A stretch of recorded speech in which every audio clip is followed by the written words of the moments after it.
الحمد لله وصلى الله تعالى وسلم وبارك على رسول الله محمد وآله المهتدين بهداه من الصحب والأزواج والقرابة والتابعين لهم بإحسان إلى يوم لقاء الله. براو خشك گەنجەکان هەموو لاک بەخێر بێن، خۆشحاڵم کە لەم ئێوارە کۆڕەدا بە دیدارتان شاد دەبم و دەستخۆشیش دەکەم لە ستافی مەڵبەند، بەرپرسی مەڵبەند، ستافی مەڵبەند و هەموو ئەو بەڕێزانەی کە ئەم ئێوارە کۆڕەیان ساز کردووە.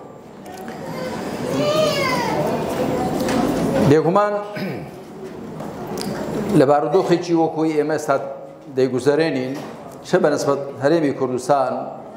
بە تایبەت و عێراق بەگشتی و فراوانتریش دەوروبەرمان، چه دەوروبەری نزیکمان وەکوی کە لە فەلەستین و غەزە و لوبنان و شوێنەکانی دیکە دەگوزارێ لەگەڵ قەواری زایۆنی، و چه فراوانتر ئەوەی کە لە نێوانی رووسیا و بەڕواڵەت ئۆکرانیا و لە ڕاستیدا هەموو ڕۆژئاوا بە ئەمریکاشەوە دەگوزارێ. ئێمە لە دنیایشی گەرمداین، واتە هەم لە ڕووی کەش و مەناخەوە گەرمە، هەم لە ڕووی سیاسیشەوە زۆر گەرمە. لە جەوی دۆخێکی وادا قسە زۆرن بکرێن، بەڵام من هەوڵم داوە زۆر ئەوەی کە مەبەستمە بۆتان کورت و پوخت بکەمەوە و مەسافەیەکیش بەجێ دەهێڵم بۆ گوێگرتن لە ئێوەش. بێگومان ئێمە هەمووان تەواوکەری یەکدین، خوشک و برایانی بەڕێز، تەنیایی تەنیا بۆ خوا چاکە و تەنیا خوای پەروەردگار پێویستی بە کەس نییە. ئێمە هەمومان بۆ یەک ئاتاژین و پێویستیمان بە یەکدی هەیە و هەمومان پێکەوە مەعنا دەدەین. خاڵی یەکەم کە دەمەوێت بۆتان باس بکەم خوشک و برا گەنجەکان، ئەوەی ئێمە هەمیشە ناسنامەی خۆمان لەبیر بێت. ئێمە چین بە تاکید ئێمە مرۆڤین و لە دوای مرۆڤ بوون، یعنی مرۆڤ بوون، ئێمە مرۆڤی موسڵمانین. لە نێو موسڵمانەتیشدا ئێمە جۆرە موسڵمانێکین کە پێمان وایە لە موسڵمانانی گشتی زیاتر هەست بە بەرپرسیارەتی دەکەین. گرنگە ئێمە خۆمان بناسین. ئینسان کە خۆی ناسی ئەمجا چاکتر دەزانێت چه ئەرکێکی لەسەر شارە. جاری وا هەیە کە مرۆڤ خۆی لێون دەبێ، بە تاکید ڕێباز و ئامانج و حیکمەتی بوونی خۆشی لێون دەبێ. ئێمە مرۆڤین، خوا لەم سەرزەویە دایناوین بۆ تاقیکردنەوە و موسڵمانین. خوا سوبحانە و تەعالە ئەرکێکی پێسپاردووین کە بەسەر مرۆڤاتیەوە چاودێر بین.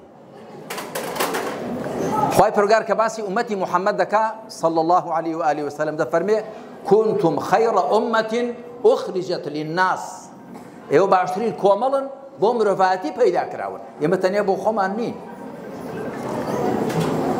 تەماشا بکەن ڕیبعی کوڕی عامر کە سەعدی کوڕی ئەبی وەقاس فەرماندەی سوپای ئیسلام دەینێرێ بۆ لای ڕۆستەم فەرماندەی سوپای فارس پێش ڕوبەڕووبوونەوەی سەربازی، دەڵێ بچۆ پەیامی ئێمەیان پێ بگەێنە. تەفاسیلی هەیە کورتەکەی ئەوەیە، وەکو لە البداية والنهاية ابن كثير و لە الكامل في التاريخ ابن الأثير و لە تاریخی طەبەریدا هاتووە. دوایەوە کە دەچێ دەڵێ ئەوە چێن و بۆچی هاتوون، زۆر سەرنجیە و وەڵامە بدەن. ڕیبعی کوڕی عامیر دەڵێ نحن قوم ابتعثنا الله لنخرج من شاء من عباده من عبادة العباد إلى عبادة الله ومن ضيق الدنيا إلى سعة الدنيا والآخرة ومن جور الأديان إلى عدل الإسلام. سير استدله ناس حكاياتي زور بكا مقامك مقامي أوي لقل فرماندي سباي فارس ذاك زلهيزي أو كاتبوا قصدك سكان دي بكرتو بوخد بن جاوده بدرسي لي ور بقرين يا مش هول دين بكرتي بوختي قصبكي وهول دين زورترين معنا لكمترين وشدا جيب كينوا. دڵێ ئێمە کۆمەڵێکین، خوا ناردووینی ڕەخساندووینی ئێمە تاکو هەر کەسێک کە خوا بێوێ دەری بێنین لنخرج من شاء من عباده من عبادة العباد إلى عبادة الله لكويلايتي بو بندكان بو بندايتي بو خوا كواتا إسلام بانجي آزادية بانجي رزقاري وسرفرازية هاتوا خلق دربيني لكويلايتي ولا جيردستي ولا خدمتكاري أو بو بندايتي بو خوا ومن ضيق الدنيا إلى سعة الدنيا والآخرة لتنگو تروسچی دنیا دریان بینین بو فراوانی دنیا و دوار روشی دوایی ومن جور الأديان إلى عدل الإسلام لستمي ريشكا وبرنامجان بو دادگری إسلام يما بو هاتوي يعني دوای روستا من دي قصة دكا قصي بروفوج دكا ولازمني أوي كلو بسرعة دا هاتوا دلت بيش زور لقلم خريق بون كذا جرتوا ويتان دبيت شكا كداني قلت والله من بس شكا وهاتم شكا كشم داناني بيتان خوش آواديم أجنا دقرموا أم جاد الله كشوم قلتيان دبيت سجدة بري بوروستم ضل أبيش قلتي يمل إيووا لفارسوا عقل وحكمة ما بيدا جيشت بلا تماشا دكم هندك تان كويلي هندك تانن ضل جمله ولا بين اخوان دا نقول والله راس ذكاء دل او بوي دستو نظر راوستابون بوي بالركوع دا شوبون قلت لنا خير ما بيزق الاخواس زبوكس نابين بوكس ناس شمينوا جا برا خوش گنجكا گرنگ ايما بزانين ايما چي ايما شوين كوتوي بيام وبرنامج چين بورزگار كدين بروفاتي هاتوا بالي منطق نسي لبر صراع ونزاع وقرص بسرچيني دو حزبي علماني كجوان بدسي خلشي ديكويا لشواني ديكوا اراسته دكرين با لمن تكنشي خوما ليو النبي اما جوكو اوان بكي بتايبتي ايوا گنجن خوين گرمن هم جو خونا غم ريوا وخوي پرورگار بپی قوناغەکانی کە مرۆڤیان دەڕوا هەندێک توانای وزەی دەداتێ گەنج توانای زیاتری هەیە گەرم و گوڕی زیاتری هەیە حەماسەت و دڵگەرمی و بڕیاردانی زوو بەڵام ئەگە وریانە بێ بە هەڵەدا دەچێت بە تایبەت ئێستا بازاری سۆشیال میدیا گەرمە بازاری قسە گوتن و ئەوانە بە تایبەتی بۆ ئێمەمانان خەڵکێکی ناحەز هەیە ئەگەر من هیچ نەڵم هەر بڵێم بەس بڵێم سوبحان الله جێشێک کۆمێنووسیان ساز کردو لێ ئێمەی بەردەدا قسەی ناشیرین دەکەن من لێرە ئامۆژگاری ئێوە دەکەم وەڵامی قسەی ناحەق بدەنەوە بەڵام بە شێوەی حەق لە ئاستی بەرزی ئیسلامەتی خۆتان دامەبەزن من کاتی خۆی هەندێک خەڵک شتیان نووسیوە و خراپ و ئێستاش هەر بەردەوا من کاتی خۆ دووسێ قسە بکردن گوتم عادەتم نییە وەڵامی قسەی سوچی خەڵکی بچووک بدەمەوە جنێ و یعنی پیشەی خەڵکی بێدەسەڵاتە قسەی ناشیرین پیشەی خەڵکی بێدەسەڵاتە و ئێمە دەبێت لە خۆشمانەوە دەبێت وەک خۆمان بین جاری وە هەبووە من سەڵاوم لە هەندێک کەس کردووە خەڵکێکم لەگەڵدا بووە توانە مامۆستا ئەوانە شایستە نین تۆ سەڵاویان لێ بکەی گوتومە ئەگەر ئەوانی شایستەی سەڵاو لێکردن نەبن من شایستەم سەڵاو بکەم تۆ دەبێت لە قەدەر خۆت بی پێغەمبەری ئێمە و پێغەمبەرانی ئێمە سەڵات و سەلامی خۆیان لەسەر بێ چەند ڕەوشت بەرز بوون چەند لە ئاستێکی بەرزەوە مامەڵەیان لەگەڵ خەڵکدا کردو گە تۆ هەر وەکو خەڵک بی خەڵک بۆ کوێ دێنی تۆ لە ئاستی ئەواندا بی تۆ لە ئاستێکی بەرزترەوە ئاستی بەرزتری ئەخلاقی معنوی ئیمانی علمی معرفی مامەڵە لەگەڵ خەڵکدا بکەی ئەگەر تەماشای ئەم ئایەتە مبارەکە بکەین لە سوورەتی ئەعرافدا گەلی عاد بە هود عەلەیهی السەڵات وەسەلام کە پێغەمبەریش پایە بەرزەوە هود بە خەتیب الئەنبیا ناودارە یعنی وتاربێژی پێغەمبەران پێی دەڵێن ئینا لەنەڕاکە فی سەفاهە وئینا لەنەظونکە من الکاذبین دەڵێن ئێمە تۆ لە نەفامیدا دەبینین نخرۆ بووی و تۆ لە درۆزنان دەبینین کە ئەمە لە ڕوو ڕەوانبێژیەوە یعنی معناکەی زۆر بە قووەترەوەی بڵێن تۆ نەفامی و تۆ درۆزنین دەڵێن تۆ دەبینی لە نەفامیدا نخرۆ بووی و تۆ لە درۆزنانیشی ئەو دەڵێ چی وەکو ئەوان وەڵام دەداتەوە جاگەر وەکو ئەوان وەڵام داداتەوە ئیچی پێ بۆ ئەوان نا قال يا قومي پێشێ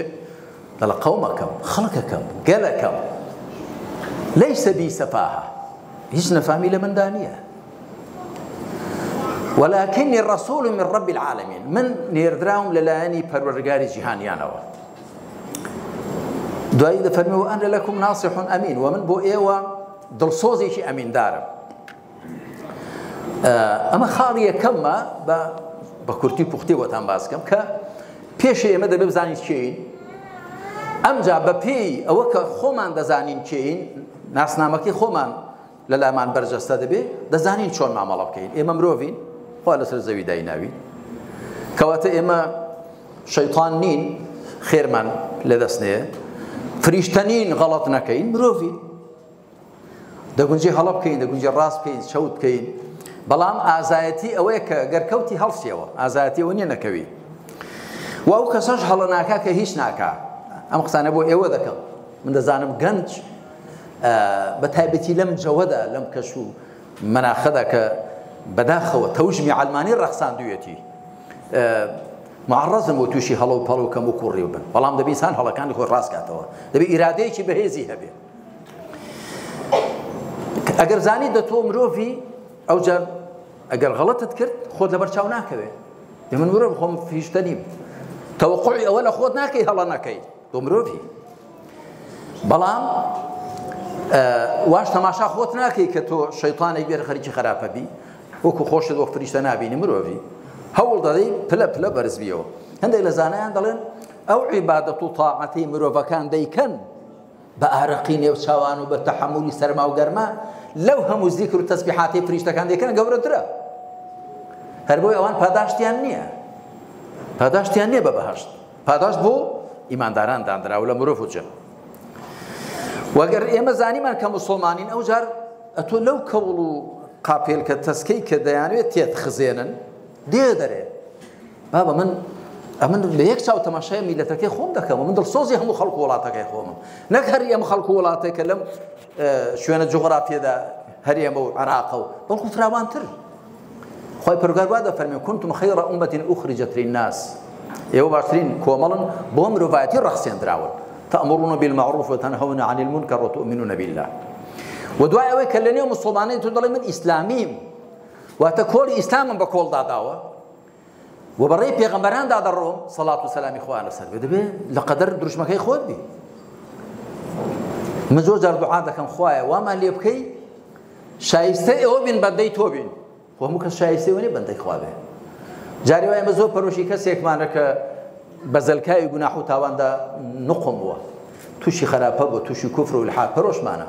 بەڵام دەزانم و کە شایستەی ئەوە نیە خوا هیدایەتی بدە وەکو خوا دەفەرمێ الله أعلم حيث يجعل رسالته خوا زاناترە پەیامی خۆی لای چێدا دەنێ هەندێک لە زلزلانی قڕیش دەیانگوت محەممەدی کوڕی عەبدوڵڵاه شایستەی ئەوە نیە پێغەمبەر بێ ئێمە شایستەین سەرۆت و سامانمان زۆرە و خزم و قەوم و عەشرەتمان زۆر بە دەورەوەی خوا دەفەرمێ الله أعلم حيث يجعل رسالته پێوەری لای خوا بریتێ لە مرۆڤ خۆی وەسیفەتە معنەویەکانی و معدەنەکەی و پاکی و چاکیەکەی کەواتە ئەگەر ئێمە ناسنامەی خۆمان باش زانین ئەوجا ئەرکی خۆشمان باش دەزانین و ئاستی خۆشمان باش دەزانین دەبێت چی بکەین و چۆن بکەین ئەوە یەک دوو برا خوشکانی بەڕێز ئەم کۆمەلگای ئێمە بەداخەوە کە 32 ساڵ بەڵکو دەتوانین بڵین 33 ساڵی شە چونکە لە 92 کە هەڵبژاردن کراوە ئەم شێوە حوکمڕانیەت گیراوەتە بەر زۆر کار کراوە لەسەر نەخۆشکردنی خەڵک لە ڕووی فیکریەوە لە ڕووی دەرونیەوە لە ڕووی ڕەوشتیەوە لە ڕووی خێزانیەوە لە ڕووی کۆمەڵایەتیەوە لە ڕووی سیاسیەوە لە ڕووی ئابووریەوە ئەینە دەرد و نەخۆشیمان زۆرن ئێمە هیوا وشەی گەندەڵی بەکاردێنێ تەنیا لە ڕووی ئابووریەوە یا لە ڕووی بەکارهێنانی پێگەی ئیداری حکومیەوە بەڵام نا فەساد و گەندەڵی چەمکەکەی زۆر فراوانە وەکو خوا لە سوورەتی فەجردا دەفەرمێ لەبارەی فیرعەون و عاد و گەلە سەرکەش و یاخیەکان دەفەرمێ الذين طغوا في البلاد فأكثروا فيها الفساد ئەوانەی لە وڵاتدا تۆغیانیان کرد یاخی بوون فەسادیان تێدا زۆر کرد هەموو جۆرەکانی فەساد، فەسادی فیکری، عەقیدەیی و پەرستش و فەساد لەسەر ئاستی تاک، خێزان، کۆمەڵگا، لەسەر ئاستی دەوڵەت، لەسەر ئاستی ئابووری، هەمووی. ئێمە و کاتی واقعیش ئاوا دەبینین پڕ کراوە لە فەساد، ئەمە دەبێت زیاتر هاندەرمان بێت. برا خوشکە بەڕێزەکان، جاجار دەبیستم هەندێک خەڵک قسەی نائومێد دەکات یا قسەی نائومێدکەر دەکات، قسەی ڕەشبینانە دەکات. موسڵمان ئیماندار هەرگیز ڕەشبین نابێت لە ژیانیدا. منە ئەو قسانەتان بۆ دەکەم بە دەردی کابرا دڵ هەر لە بۆش نییە، من لەوانم کە ڕیشم تێدا سپی کردووە هەر لە تەمەنی پێش ئێوەوە. من هەر لە سەرەتاییەوە خوا هیدایەتی داوم نوێژ و تاعەتم هەبوو، کاتی خۆی لە پەیمانگای ئیسلامی 5 ساڵ لە سلێمانی گوزەراندومە لە دوی ناوەندیە و دوایی لەبەرەوە کە ئامادە نەبووین لەگەڵ ڕژێم هیچ سازشێ بکەین، زانکۆم پێتەواو نەکرا، ساڵی دووەم وازم لێ هێنا و بە هەر حاڵ موسڵمان ئیماندار نائومێدی نازانێ. هەر کاتێک نائومێدی ڕووی تێکردن بزانن خەلەل لە ئیمانەوەیە. بابزانن خوا دەفەرمێ طبعا لە زمانی یعقوب عليه الصلاة والسلام يا بني يذهبوا تحسسوا من يوسف وأخيه ولا تيأسوا من روح الله إنه لا ييأس من روح الله إلا القوم الكافرون.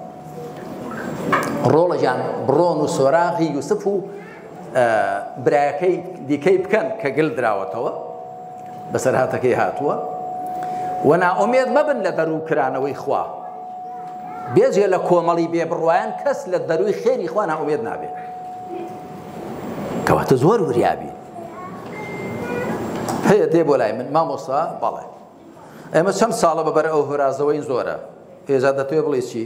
وەڵای دەمێ بڵم کەنجێ سەر دەکەوین، کەنجێ شۆڕ دەبین و کەنجێ دەگەینە پێدەشت، کەنجێ دەرباز دەبین. دەڵم کاکە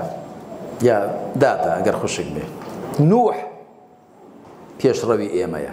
950 ساڵ پێش تۆفان، بەس پێش تۆفان 950 ساڵ بانگەوازی کرد. فلبث فيهم 1000 سنة إلى 50 عاما. دوای تۆفانیش بە تەئکید تەمەنێکی دیکەی گوزەراندووە. ئێمە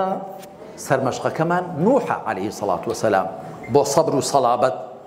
و ئەو پێغەمبەرانن سەڵات و سەلامی خوا لەسەر و پێغەمبەری خاتەمە. ئەمن بۆیە داواتان لێ دەکەم نائومێد مەبن. ئەو کەسەی کە نائومێد دەبێت زیان لە خۆی دەدا و زیان لە دەوروبەریشی دەدا.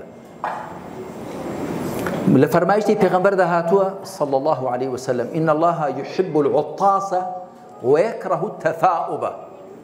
فإذا تثاءب أحدكم فليرده ما استطاع فإنه إذا فتح فاه إن الشيطان يضحك منه. دەفەرمێ خوا پژمینی خۆش دەوێت ڕقی لە باوێشکە. یەکێک لە ئێوە کە باوەشتی هاتێ با بیجێڕێتەوە بە پێیتوانە، چونکە لە کاتێک کە دەمی دەکاتەوە شەیطان پێی پێدەکەنێ. مسلمان نابێ خامیل بێت، ئینسان نابێ خامیل بێت، بە تایبەتی گەنج یەک کوت لە تاقە و وزەیە. تۆ نابێ ئەستان شربون و کولبوون هەر بزانی. ئینسان دەبێت ئەوە بێ ئەو تاقەی کە خوا پێدای بەکاری بێنە. نائومێد مەبن. مادام ئێمە ئەهلی ئیمانین نابێ تەشاؤم و ڕەشبینی بێتە نێو دڵمان. تەشاؤم و ڕەشبینی زەفەر بە دڵی خەڵکی بێبڕوا دەبا. کەسێک کە خوایە شک نابا سەرپەرشتی بکە. الحەمدلله ئێوە موسڵمانن دەزانن ئێستا خوا سبحانه وتعالى یەک بە یەک تەماشای هەموومان دەکات، تەماشای نێو دڵیشمان دەکات. ئەگەر پێتان وانە بێ مانە خۆمە نەناسیەوە. هەر کامێک لە ئێمە دوو فریشتەی بەسەرەوەن،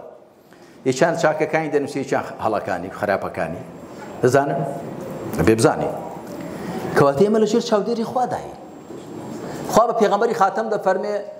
واصبر لحكم ربك فإنك بأعيننا. بۆ حکمی پەروەردگارت خۆ ڕابگرە تۆ لەژێر چاودێری ئێمەدای،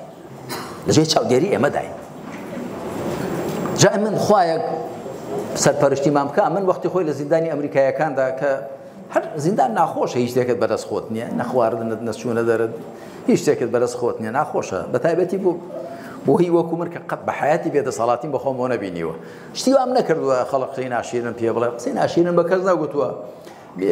بێدەسەڵاتیم نەبینی زۆر ناخۆش بوو جاری هەبوو تا ئێوەرە قوچ کەسگەران پێڵەگرتینەوە بە هەر حاڵ جا زۆر جار ئەم ئاەتە مبارەکەی لە سوورەتی تاهادایە کە دەم خوێندەوە زۆر فەرامۆشی بۆ دەهات موسى وهارون كخوا سبحانه وتعالى والصلاة والسلام إخوان لسبدان يرب ولا فرعون ضلن إننا نخاف أن يفرط علينا أو أن يطغى خواه مدى ترسين يعني أو دس بيش خريبك بيش شوي بيامك بكينين يا دواء أو بيامك بيدا جين الطغيان كوسر شيء شبك لو دولة ترسين نالن لخو ما ترسين خواه كذا فرمي قال لا تخافا إنني معكما أسمع وأرى ما ترسين من اللي قلتانم دش بيستمو دش بينم دش بيستم دش بينم هم جوي له مقصة كان أخوة ودش بيني هم ناوض ليش ما عنده بيني يبرو بريح وشيء يسكان خوش كبر الزكان أجر خلتي ديكينا مسلمان وبيدين وبإيمان ناؤميد دبي جي خويتي بلا إيمان دار نابي ناؤميد به نابي الرجبين به ونابي هرجيز ڕێگەبدا شەیطان خوتە و خەیاڵی خراپی بۆ بکە بۆ وێنە ئێمە ئێستا بەرەو هەڵبژاردن دەچین وێمە لە زیمنی خۆ ئامادەکردن دایم بۆ هەڵبژاردنەکار خۆتان دەزانم یەکێک دەڵێ هەر بۆ دڵساردکردنەوەی ئێمە جاکە بە هەڵبژاردن کوا گۆڕانکاری دەکرێت کوا گۆڕانکاری دەکرێت پارتی وێشێتی هەر لە شوێنی خۆیانن ئەوانە کاتی خۆی یەکێکیان گوتی ئێمە یەک کورسیش بێنی لە جێی خۆمانین کەواتە با خۆمان ماندوو نەکەین ئەم قسانە چین ئەو قسانە بۆ زانیاریتان ئاو بە ئاشی حکمڕانانێکدا دەکەن کە ئەم وڵاتیان پڕ کردووە لە ستەم و گەندەڵی ئەو قسانە هیچ نین چۆن لا ناچن با خەڵکمان لەگەڵدا بێ و خەڵک مرد بێ و بەهیمەت بێ داخواست چۆن ڕایان دەوەستێنین وەلاشیان دەبەین شتیوان نییە لانەچوون نییە ئەگەر خەڵکێک لە بنەوەدا لەگەڵیان ڕێک دەکەوێ و لەسەر وەزینەوەیان پێ دەڵێ ئەو کەی پێ خۆتی بەڵام ئێمە وانین سەر و خوارمان یەکە زاهیر و باڵتینمان یەکە و بێمنەتیشیان دەکەین شتێکیان لەسەرمانە با بێڵێن جگە لە درۆ دەلەسە و بوختان هیچ شتێکیان لەسەر ئێمە نییە مەشترسێن لەوەی کە ئاخر قسەمان لەسەر دەکەن شت دەڵێن لە سۆشیال میدیا چ دەڵێن بێزگە لە درۆ دەلەسە هیچ شتێکیان بەدەستەوە نییە چەند جار ئێمە خەڵق قسەی لەسەر ئێمە کردو داوامان لەسەر قەیەت و لێمان بردوونەوە دوای خۆ ئاگادارە هەبوو هاتوون تەشەبوسیان کردو گردنمان ئازاکەن بەخوا غەڕامەکەمان پێ نادرێت دۆڕاندومانە بەڵام ئێوە بەخۆ هاتوون کە هاتوون بۆ دەرگاشم پێم عەیب بووە باش برایان کوتێنە مامۆستا با غەڕامەکە بدەن با ئەوکە نا ئەمە دەبێت دەرکمان هەبێ ئەمش هەر ئەولادی خۆمانن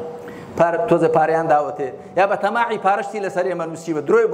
بۆ ئێمە کردو بوختانی کردووە ئێمە وەکو ئەوان نابین بڕۆن چەند جار نەک جارێک و دوو جاریش بۆیە با بەو شتانە دڵسار نەبین یان دەگوترێ ئەها لە میسر و لەکوێ و لەکوێ مسڵمانان بردیانەوە لە هەڵبژاردن بەڵام ڕۆژئاوا و ئەمریکا و غەرب تەدەخولیان کرد و وەزعەکەیان هەروە خۆی هێشتەوە یاخو خراپتریشیان کرد وەکو لە میسر جارێ لە هەموو هەوران باران نابارێ یەک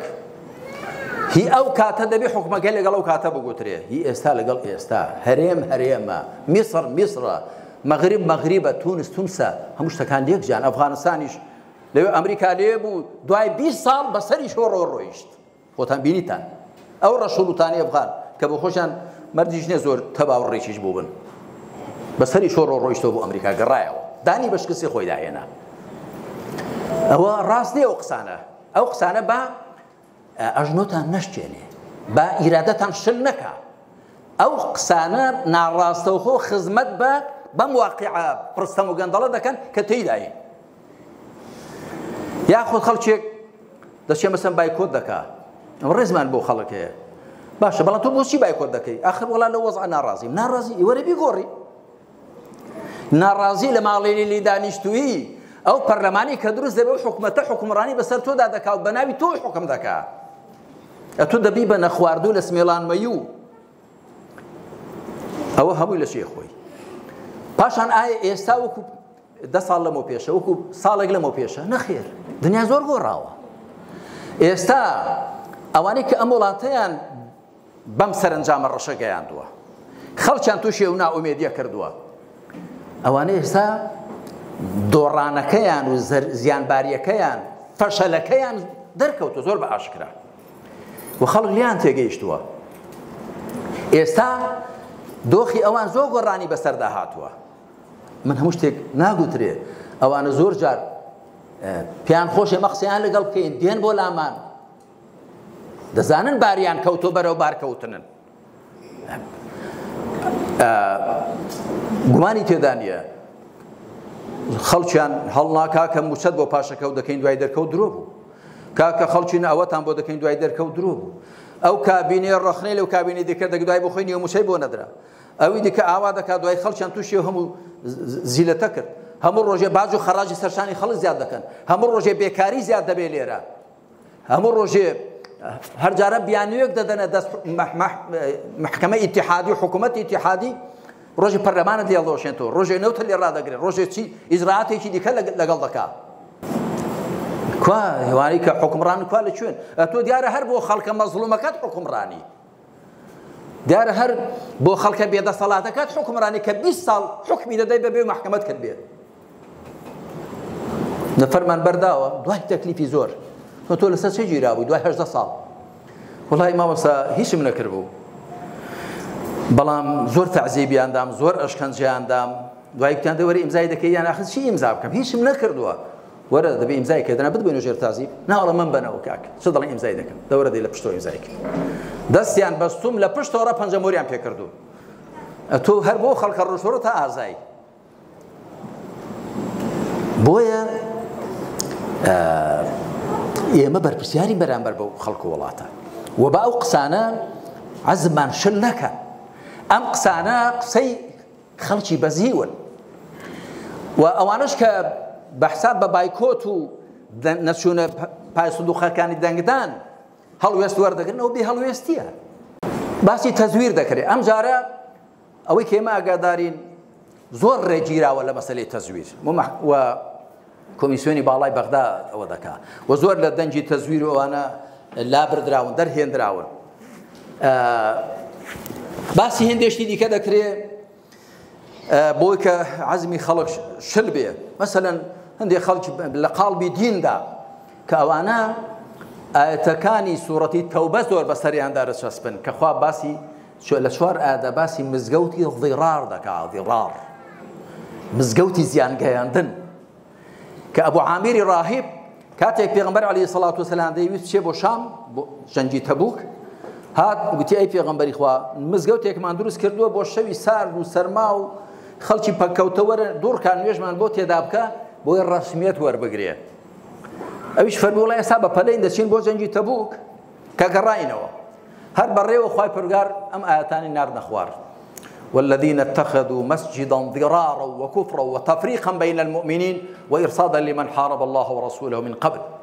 ولا يحلفن إن أردنا إلا الحسنى والله يشهد إنهم لكاذبون تاكو تاي آياتك أواني مزقوتي كان دروس كرت اتخذوا مسجد ضرارا وكفرا وتفريقا بين المؤمنين وإرصادا لمن حارب الله ورسوله من قبل أو مزقوتي كان دروس كربو بو كفر ونفاق وبو كمينجيك بو سقايك بو الرمكان لبوا سي خريب كان وكو هندي خلقي دي كشي لبرجي دين دا سي خوري دكا بو هنديك لو حاكماني كجوان بدسي امريكا ويا هنديك لو حكم راناني ك ترسنوكو بلحن ناوم لناوم بلحا بياو اگه تو مسلماني شوين كوتي پیغمبري صلى الله عليه وسلم ام قسانا بگين ب دوست اشنا خلقتان با خلقمان بهوي او قسي دل نخوشانوا ك گومانی تێدانە ئەوانە بە قازانجی دوژمنان لە حەزای ئیسلام تەواو دەبن بە دەستیان شل نەبێت لە کار و پرۆژە ئیسلامەکەی خۆیان هەروەها شتێکی دیکە دەڵێن وەکو شوبهە وەڵا خۆ فڵان کەس باسی من دەکەن یا باسی بەگشتی باس دەکەن ئەوانە خۆ کاتی خۆی بڕوان بە ئینتیخابات و هەڵبژاردن نەبووە بۆمان بێن لەکوێ البەینەة عەلی من ادعا لەکوێ من لە ئینتیخاباتی لە یەکەم هەڵبژاردننی لەم هەرێمەدا کراوە لە ساڵی 1992 کە ئێمە بە لیستی ئیسلامی بەشدار بووین ئێمە وەکو بزوتنەوە وە برایانی کە دوای ناوێن لە خۆنا یەکگرت و ئەوانش ڕاپەڕیدیش ئەوانش بوون هەموو بە ناوی لیستی ئیسلامی من شارە و شار گەڕاوم وتارەکان ئێستاش ماون بانگەشەمان کرد بۆ هەڵبژاردن و لە بەردەرگای پارێزگای هەولێر ئێستاش وتارەکە ماوە لە ساڵی 92 لە ئینتەرنێتدا پارێزراوە لە شەقڵاوە لە سۆران لە شوێ هەتا لە یادمە دوای ئەوەندە مانجێ کەوتم نەخۆش بوو و لە میانی ئەو کاتەدا ئەو کتێبە بنووسی چارەسەری کێشەی کورد لە نێوان ئیمان و پەرلەماندا لە ڕانیە ماوەیە کەوتم خەریکی ئەوە بوو ئەو قسانە هیچ نین ئێمە بڕوامان بەوە هەیە کە دەبێ خەڵک نوێنەرانی خۆی هەڵبژێرێ بەدیلمان بۆەوە چییە ئەگەر خەڵک نوێنەرانی خۆی هەڵنەبژێرێ یا حکمی میراتی یا حکمی بنەماڵەیی یا حکمی عەسکەرتاری دیکتاتۆری خۆسەپاندن خۆی پەروەردگار بۆمان باسی فیرعەون دەکا فیرعەون کە حکمێکی ئیستیبدادی بەرپا کردووە کە خۆی پەروەردگار دەفەرمێ يقدم قومه يوم القيامة فأوردهم النار پێش قومەکەی دەکەوێت بردنی بۆ سەر ئاگر بۆشمان باسی مەلیکەی سەبە دەکا ئافرەتێک حکومڕانی قومەکەی بۆ لە یەمەن لە سەبە هەموو جارە دەڵێ ئەفتونی في ئەمری ما كنت قاطعة أمرا حتى تشهدون پێم بڵێن ڕاتان چییە چی بکەین چۆن بکەین ڕاوێژ دەکا بە قومەکەی سەرنجام بەوە دەگەن کە بچنە لای سولەیمان ومسلمان دەبن أسلمت لله رب العالمين مع سليمان لله رب العالمين خۆی پەروەردگار مەدحی ئافرەتێک دەکا کە حکمێکی ڕەشیدی هەبووە کە لە خەڵک و هەڵقڵاوە ڕاوێژی بە خەڵک کردووە و زەمی فیرعەون دەکا زەمی پیاوێکی دیکتاتۆر دەکا و مەدحی ئافرەتێکی ئەوە دەکا کە ڕاوێژی کردووە بە قەومەکەی خۆی ئێمە لە قورئانەوە هەڵدەهێنجین ئێمە لە دیموکراسیەتەوە فێر نەبووین لە ئیسلامی خۆمانەوە فێر بووین کە لە ئەسڵدا کاری خەڵکە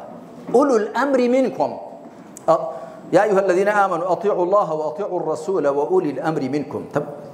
هل وصبكا وأولي الأمر منكم ولي الأمر لقرآن دانا هاتوه أولي الأمر دو جار هاتوه لسورة النساء دا خاوناني كار لإسلام دائما أولي الأمر من هي خاوناني كار ملت هل بشير دراواني ملت أوانا دا بخاوني كار بن ئەوانە دەبێ کار بەدەست بن نەک کەسێک خۆی بکا بە هەمە کارەی خەڵک پێغەمبەر صلی الله عليه وآله وسلم پێغەمبەری خوا بووە مسدد بە وەحی کەسی هەموو جارێ دەڵێ ئەشیروا عەلەیە ئەیوها الناس خەڵکی نەچی بکەم چۆن بکەم ئەگەر وەحی بۆ بێ جێبەجێی دەکا ئەگەر وەحی نەبێ دەفەرمی خەڵکی نەچی بکەین چۆن بکەین لە جەنگی بەدردا لە جەنگی ئوحوددا لە هەموو شوێنەکاندا ڕاوێژی کردووە خەلیفە ڕاشیدەکان هەروە بوون بۆیە بە چوار خەلیفە ڕاشیدەکانمان دەگوترێ چوار جێنشینە ڕاشیدەکان چونکە خەڵک هەڵی بژاردن حکمیان بە عەدل کرد زاهید بوون ئینسانی باش بوون و دادگەر بوون بەوانی کەش گوتراوە مەلیکایەتی و پاشایەتی لە سەردەمی بەنی ئومەیەوە مەبەستمەوەیە ئێمە قەزیەی هەڵبژاردن کە خەڵک دەبێت نوێنەرانی خۆی هەڵبژێرێ تۆ بزانە بەدیل چییە بۆ ئەوە ئەگەر خەڵک نوێنەرانی خۆی هەڵنەبژێرێ بچنە پەرلەمانێک کە پەرلەمان ئەنجومەنێکە لەوێدا بڕیاری تێدا دەدرێت ئەوە لەوێدا حکوومەت دوایی بڕیار دەدرێت پێک بهێنرێ بەدیلت بۆ ئەوە چییە بەدیل بۆەوەی حکمی بنەماڵەیی حکمی میراتی حکمی خۆسەپاندن هەرەوەی بەدیلەکەی لە ئیسلامدا هەمووی لە قورئان تەماشاکەن هەمووی زەمزەمی حکمی دیکتاتۆری حکمی تاجی حکمی خۆسەپاندنە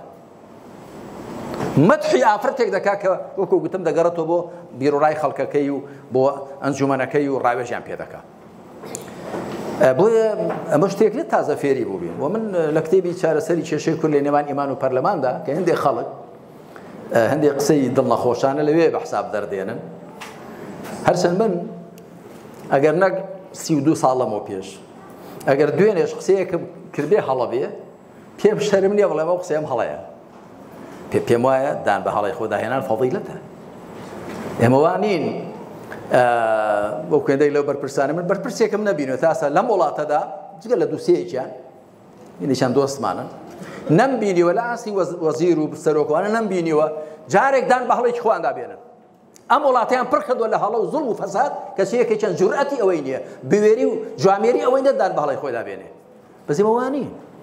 ئەمن برایانێک کە لێم نزیکن دەزانن لە ئەنجومەنی سەرکردایەتی کۆبوونەوە دەکەین جارێ دەڵێ وڵای لەوەدا نەم پێکاوە من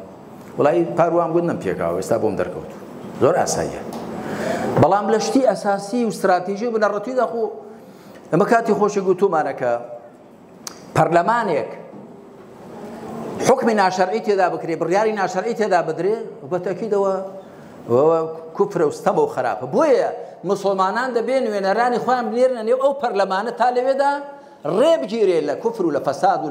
لە خراپە وەکو مامۆستا عومەر گۆپی پێشنەوەڕە بۆی باسکردین بۆ مامۆستایان کۆبوونەوەی زانایانمان هەبوو کە چەند جار پرۆژە سەرشتی خراپیان هێنا و ویستویانە تێپەڕێنن مەسەلەی هاوڕەگەزی و چی و ئەوانە تێپەڕێنن بەڵام خەڵکێک لەگەڵیدا ڕوبەڕوو تۆنیان پەچیان خستووە بۆیە هەڵبژاردن زۆر گرنگە بۆ ئەوە کە ئێمە ئەرکی سەرچانی خۆمان بەرامبەر بە خەڵک و وڵاتی خۆمان جێبەجێکەین دوایی پەرلەمانێک کە دروست دەبێت نوێنەری ئێمەشی لێبن نەک تۆ ببی بە نەخواردوو لە سمێڵانمەیی و لەوێ بڕیارت بۆ بدەن یاسات بۆ دەرکەن بەسەر تۆشدا پشەست پێ لە هەموو کایەکانیشیاندا هەر لە مەسەلەی یاسای هاتوچۆوە هەتا مەسەلەی کشت و کاڵ و هەتا قەزی بازاڕ و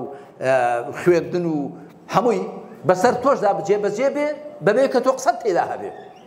هەلانی کە با نوێنەرێک لەوێ هەبێ بڵێەوە غەڵەتە ئەوە شەرعی ئەوە ناشەرعیە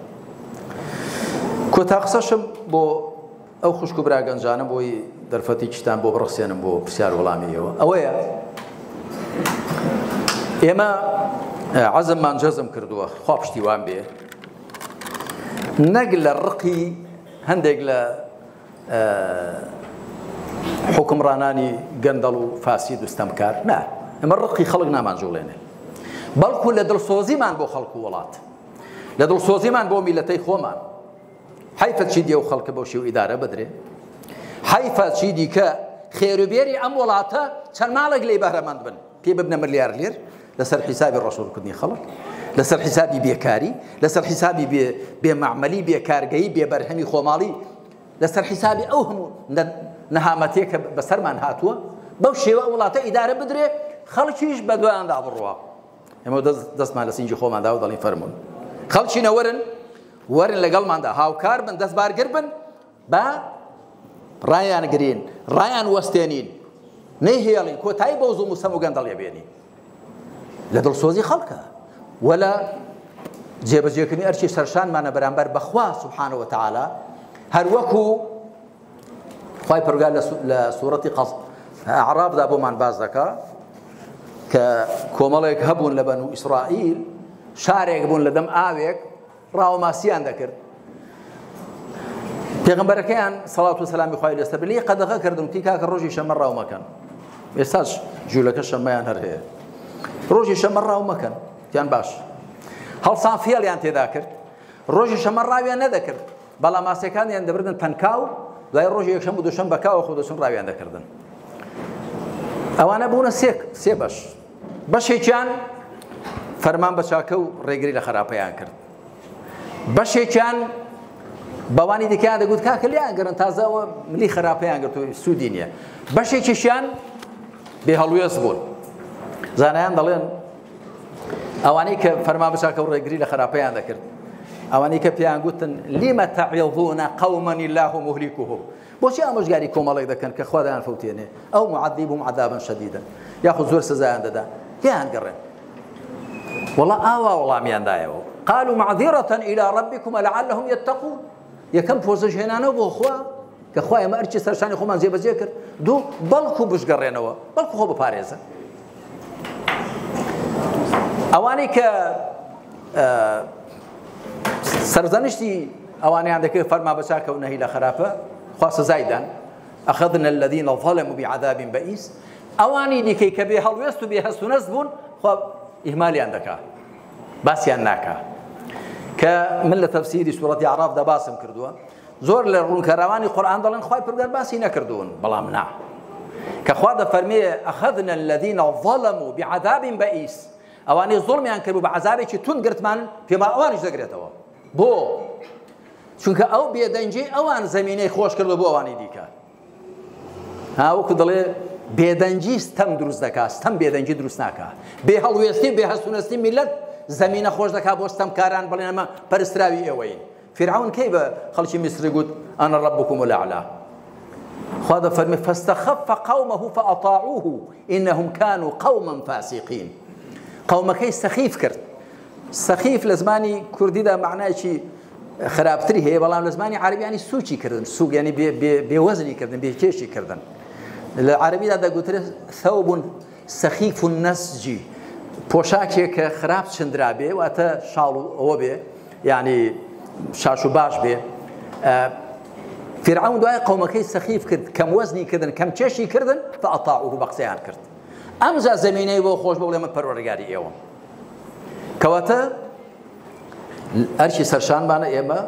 بینە مەیدان خۆمان و خەڵک و میلەتی لەگەڵ خۆماندا هاوڕەنگ و هاودەنگکەین و ئێوە هەر کامێک لە ئێوە ئەو براخوشکانە کە لێرن خوێنگەرمن ئازان گورج و گۆڵن خوێندەوارن شارەزان خۆتان بە بەرپرسیار بزان بەرامبەر بۆ خەڵک و میلەتە ڕەنگە هەموو کەس وەکو ئێوە بەرچاو ڕوو نەبێ بەرچاو کراوە نەبێ شارەزان نەبێ و خەبەریان بێنن خەڵک هۆشیارکەن ئازاکەن عقلیان هۆشیارکەن دڵیان بێدارکەن عقل بە زانیاری هۆشیار دەبێ دڵ بە ئیمان و تەقوا بێدار دەبێ چونکە عقلی هۆشیار ئەگەر دڵی بێداری لەگەڵ نەبێ بە کەڵک نایە خەڵکمان بینی عقلی هۆشیارە هۆشیارانە دزی دەکا هۆشیارانە گەندەڵی دەکا دەبێ دڵەکە بێدار بێ هەردووشی دەبێ هەبێ خوا بەلەت و کەڕەمی خۆی تۆفیقی مولایەکماندا زیاتر کە بە ئەرکی سەرشانی خۆمان هەڵسین لەم قۆناغی هاتۆتە پێشمان و ئەم دەنگدان و شتێکە دێتە پێش کارێکی وا بکەین کە کەسانێک بنێرینە پەرلەمان شایستەی ئەوە بە نوێنەراتی ئەم میلەتە موسڵمانە بکەن و پاکسازی و چاکسازی بکەن لەم کۆمەلگایەدا و غەڵەت و پەڵەتەکان ڕاستکەینەوە و وەزعێک بڕەخسێنین شایستەی میلەتێکی موسڵمان بێ چی دیکە بەم جۆرە ئەم وڵاتە ئیدارە نەدرێت کە خەڵکێک تێیدا تووشی ناومێدی و بەتایبەتی چینی گەنج و تازە پێگەیشتومان بەتایبەتی لەم دەڤەری بیتوێن پشدەرە خەڵکێکی زۆر سەری خۆی هەڵگرتۆ چۆ بۆ هەندەران ئومێدم وایە لەوێش هەر سەلامەت بن و لەوێش بە هەست و نەست و هەڵوێز بن و لەوێش خۆیان بە بەرپرسیار بزان بەرامبەر بە واقعی ئێرە بەڵام پێویستە سنوورێکدا بندرێ بۆ ئەم شێوە بەڕێوەبردنەی ئەم وڵاتە ئەویش بەچی لە ڕێی ئەوە کە خەڵک هۆشیار و بێدار بێ و بێنە پای دەنگدان دەنگێکی حەق بدەن و نوێنەرانێکی باش بنێرین بۆ پەرلەمان و لەوێەوە حکوومەتێکی ڕەشید و چاک پەیدا ببێ و حکومڕانیشی باشتر ئەم وڵاتە بکرێ لێردا کۆتای بەخسەکان دێن و صلی الله علی محمد وعلى آله وصحبه أجمعين